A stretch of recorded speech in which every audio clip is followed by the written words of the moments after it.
I never thought that an ordinary lunch at a roadside diner would make me question what respect really means, or the lack of it. The scene is still etched in my mind as if it happened yesterday. A strange silence took over the place seconds after that group of young men walked through the door, laughing loudly and looking around as if everything there was a joke, including the people. Have you ever wondered what you would do if you saw someone defenseless being humiliated in public?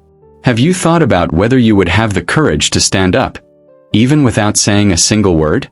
The truth is, many watch, few act. But sometimes, just one presence can change everything. The man was sitting 2 tables ahead of mine. A veteran, clearly. His wheelchair was worn but clean. His eyes tired but alert. He wasn't asking for attention or pity. He just wanted to eat in peace. The young men didn't think that way. They laughed, whispered loudly, mimicked the way he held his fork. One even said something like, "He should have stayed in the barracks if he couldn't handle it." The words burned more in me than in him, I think. The veteran just looked down. No staff did anything. No customer moved. Until he stood up. The man at the other end of the diner. Tall, steady, with a look that said everything without a single syllable. His hair cut close, posture upright, and that ring, a silent badge of decades of service. A colonel for sure. He didn't yell, didn't argue. He just walked slowly to the young men's table. Stood in front of them. They fell silent almost instantly. One tried to laugh, but his voice failed. The colonel just stayed there, staring at them. 30 seconds that felt like an eternity. Then the young men stood up and left, without saying a word. The veteran looked up surprised. Nobody applauded. Nobody filmed it.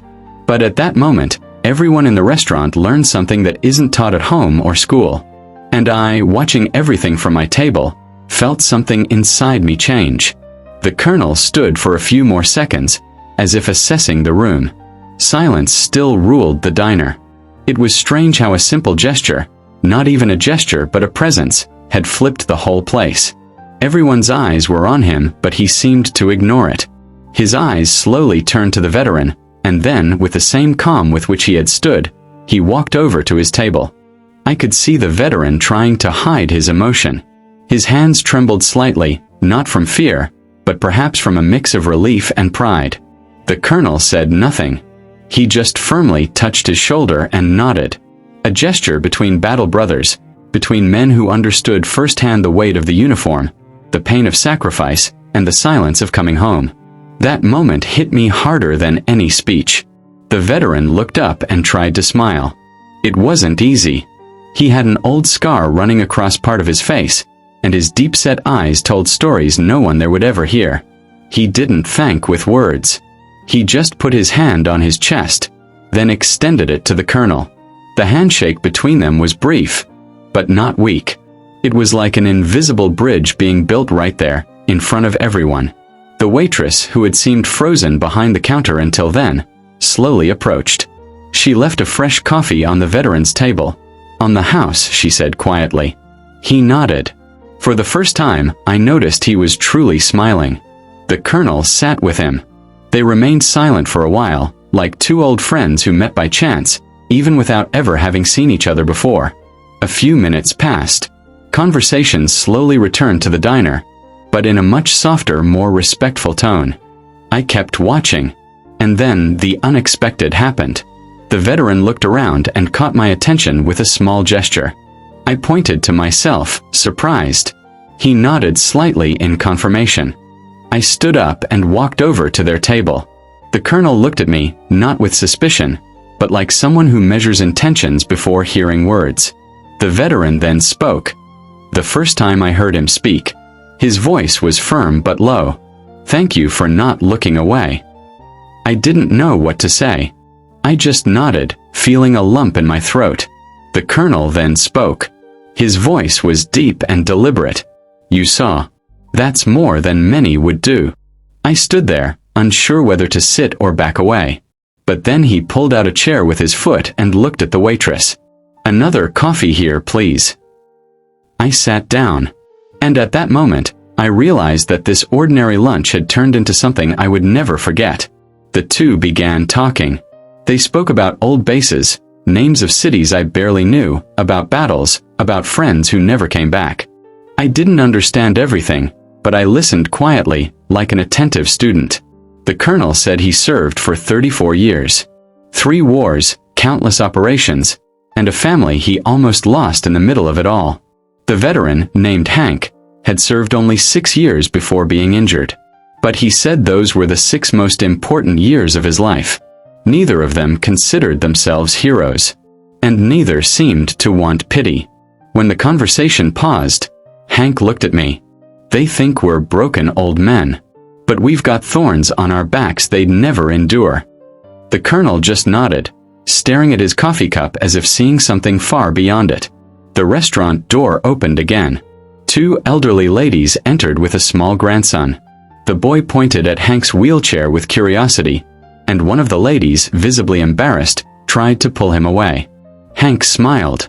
He called the boy over with a gentle gesture. The boy approached a bit shy. "Do you want to know how I lost my leg?" Hank asked naturally. The boy nodded, curious. "I saved 3 friends that night. I couldn't run, so I stayed." The boy didn't seem to understand everything but smiled. The colonel stood up once more and took a badge from his pocket. "This is yours now," he said to the boy. "Keep it safe. It's from someone who knows what courage is." That afternoon stayed with me. I had just come in to eat a burger. I left with something much heavier and more valuable in my heart. The boy held the badge as if it were made of gold. His eyes shone not because of the object itself, but because of something he didn't yet have words for: respect. His grandmother whispered a thank you and gently pulled him away, but the boy turned one last time to Hank and waved. Hank responded with a light smile, and the colonel sat down again. It was at that moment I realized the whole restaurant had changed. What had been just a common space, filled with distracted voices and phones lighting apathetic faces, now felt like a sacred place. The kind of place where people speak softer, where they stop to listen. The waitress no longer hid her emotion, and a nearby couple quietly paid the 2 veterans' bill. No one was trying to show off. There was only a collective desire to make right what had been done. The colonel looked around and let out a soft sigh. His eyes met mine again. "Do you want to know why I stood up without saying a word?" Before I could answer, he continued. "Because sometimes, silence weighs more than noise. And when someone ignores a man like Hank, they're trying to erase a whole piece of what we lived through." Hank took a sip of coffee. "They saw me as a burden. I heard the laughter. Heard what they said. I've heard that before. In supermarket lines, at the bus stop.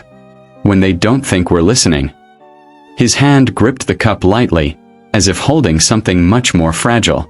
But today was different. Today someone stood up. I was speechless for a while. I just listened. It was as if the weight of the conversation kept me from moving my lips. The colonel noticed. "It's normal. Many don't know what to say. But you know what you can do. Tell what you saw. Tell it without changing anything, without embellishing." Hank nodded. "We don't need speeches. We just need them to stop treating us like we're invisible." The room fell silent again. Not an uncomfortable silence, but the kind of pause that comes when something is said that doesn't need correcting. Outside, the sky was beginning to change its tone. The afternoon was slowly slipping into night. The restaurant lights started to come on, casting soft reflections on the windows. A group of young people entered, making noise, but soon noticed the mood of the place. The laughter quieted down, footsteps slowed. It was as if everyone instinctively felt that something important had happened there. The colonel stood up and stretched his back with a slight crack. "It's time to go." Hank smiled. "You always knew when it was time, didn't you?" The colonel chuckled softly. "Training, Hank. After 30 years, the body lets you know." They shook hands once more. I stood up too without thinking. The colonel looked at me. "Do you have a name, boy?" I answered. "Mike." He nodded. "Mike, listen to this. Don't wait for a uniform to act with honor. It helps, but it's not the uniform that makes the man. Hank pointed to the badge the boy had taken. One day he'll understand what it means. But today he saw. And that's already the beginning. They left together, one calmly pushing the other's wheelchair, without hurry. No one in the restaurant moved until the door closed behind them. The waitress wiped a tear. A man near the window breathed deeply, as if coming out of a trance. I stayed there standing, with the coffee cup still full, with my mind full. What had started as a simple lunch break had turned into something I still couldn't define. But I knew that somehow everything I saw there needed to be remembered and told, because sometimes what matters most is what no one says. I stayed for a few more minutes, watching the empty chairs where Hank and the Colonel had been. The atmosphere in the restaurant still carried the weight of what had happened. It was as if a part of that moment had seeped into the walls, the cutlery, the hanging lights on the ceiling. A different silence hovered in the air, not uncomfortable but full of meaning. No one said anything, but many looked in my direction, perhaps hoping I would say something, perhaps because they knew I had heard more than most. I got up with my mind racing. Hank's words hammered in my head. We just need them to stop treating us like we're invisible. That got stuck in my throat. I walked to the register, left the money for my meal, and left without taking the change.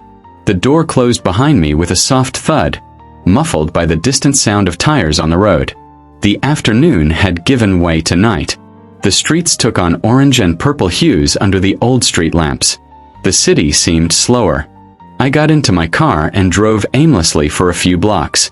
The radio was off. Only the sound of the engine and the echoes of what I had witnessed kept me company. I wanted to understand why that had hit me so hard. I'd seen rudeness before. I'd seen cowardice. But there was something different that day. Maybe it was because Hank reminded me of my grandfather. Or maybe because the Colonel showed that there are still people willing to stand up, even when the whole world prefers to remain seated. I parked at a corner market. I needed any excuse to get out of the car. At the register, an elderly lady smiled kindly at a little boy holding a package of cookies. The scene, so simple, caught me off guard. Because that was exactly what Hank had lost when he came back from the war. The small kindnesses, the natural look, the silent respect, the idea that he was just another man trying to live life, not a burden, not a ghost. I bought a pack of coffee and left, even though I didn't really need it. On the way back, I thought about looking for Hank. I didn't know his last name or where he lived, but I wanted to do more than just watch from afar. I even turned around the block, thinking about asking at the restaurant, but something told me that if it was meant to happen, it would happen the right way. The next day, I got up earlier than usual. The sound of the clock seemed louder that day. I made coffee, sat at the kitchen table, and wrote down everything I had seen. Every detail. From the moment Hank entered to the instant he and the Colonel walked out the door. I put it all on paper like someone trying to catch a fire with their hands. When I finished, I didn't know what to do with the text. But I felt it wasn't just mine. Over the following days, something in me changed. I started to observe more. I stopped rushing so much. I noticed how many Hanks were out there. In supermarkets. In banks. On the streets. With scars in their eyes and stories on their shoulders. Not all of them used wheelchairs. But they all carried something invisible. And the strangest thing, the more I paid attention, the more I noticed the Colonels too. Ordinary people, who at certain moments stood up. Without announcing it. Without needing applause. Men and women who interrupted injustice with a firm look. And sometimes, just with silence. One afternoon, I went into a coffee shop and saw, sitting near the window, a man with the same posture as Hank. Tired shoulders. Gaze lost in the cup. I approached slowly. It was him. Hank recognized me with a subtle nod. Mike, isn't it? I sat down without asking. I was looking for you. He gave a slight smile. I thought you'd do that. We stayed silent for a while. The sound of cups and the steam from the coffee machine filled the air between us. I wanted to thank you, I said. Not just for what you did that day, but for existing. For still going out, even when the world seems to push you back home. Hank looked out the window. We just want to live, Mike. We're not asking for much. I wrote about that, I said. But I don't know if I should publish it. He turned to me, serious. Then you still don't get it. If you saw it, if you felt it, then you have to tell it. I stayed there, pen in my pocket and the story ready in my heart. Hank took a sip of coffee. Sometimes that's all we need. For someone to tell the truth. I went back home with my head full. I sat in front of the computer, reread what I had written days before, and added Hank's words from that coffee. Every line seemed to gain more weight now. It wasn't just a story. It was a portrait of what happens before our eyes when we stop running. I published the text that same night, without expecting much. Without any flashy title. Just the words that needed to be said. The next day, I woke up with my phone buzzing. Messages, emails, comments from strangers. Many saying the same thing. Thank you for giving voice to something we see but don't know how to talk about. Some said they were veterans too. Others said they remembered their parents, brothers, wives. There were even those who said that after reading it, they stood up to apologize to someone. Among the notifications, I received a simple message. You did the right thing. See. It took me a few seconds to understand. But I knew who it was. No signature needed. From that day on, I began to see things differently. The places I passed through seemed to have more layers. A supermarket was not just a supermarket. A cafe was not just coffee. Each place carried memories, silent struggles, stories of people who don't ask for attention but deserve respect. I kept meeting Hank from time to time. Sometimes he spoke little. Other times he told stories of places I only knew from maps. The Colonel. I never saw him again. But in a way, he was still there in every gesture I made with more courage. Every time I stood up for something. Even without saying a word. One Sunday, I went for a walk and saw a young man mocking an old man struggling to cross the street. Something inside me moved. I didn't think. I approached, put my hand on the young man's shoulder, and just looked at him. Firm. Without anger. Just my presence. He fell silent. And the silence did more than any speech ever could. The old man thanked me with a nod, not knowing who I was. But I knew who I was trying to be. Not a hero. Just someone who understood. Because once you see, you can't unsee. And when someone stands up for another, something changes. In the one defended. In the one who saw. And in the one who had the courage to stand. And me. I finally understood that sometimes the only thing that separates cowardice from honor is a chair pulled back and a step forward. If this story touched you somehow, if you've witnessed something like this, or believe the world needs more silent courage like the Colonel's, subscribe to the channel. Here, every story has a soul, and every voice deserves to be heard. And leave in the comments where you're watching this video from.